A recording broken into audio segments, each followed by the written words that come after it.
Por meno mana donjo kama chielo ayudo kanyo kore pith mag yiende kachiel koda ka bero aluora chalo nade. Riwruok moro ma ok mar piny owacho owuok oko mar chako chenro mar pith mar yiende maromo milion 6 mago manyaluo mantiere aluora ma Kakamega mondo gichop kare dwaro mar pidho yiende bilion 15 kaka jatend piny Kenya William Ruto ne ochiko.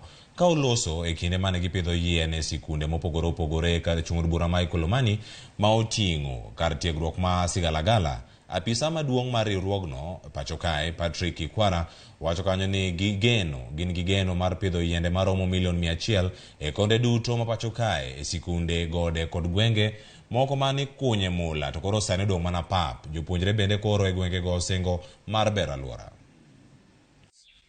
Basically for hilltop restoration.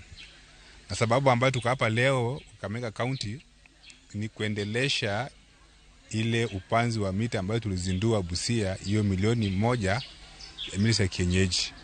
Ukiangalia milima zetu, mito zetu zote zimeharibika kwa ajili ya ukataji wa miti ovyo ovyo sababu ya makaa, kuni, matofali na mchanga. Na ile tuliona kwamba jamii nasema kwa sababu ya maskini na tunakuja kurudisha ile miti za kienyeji ili ardhi yetu irudi kwa ile hadhi ya kitambo. Kama shule tutanufaika kwa kuwa na mazingira safi, hewa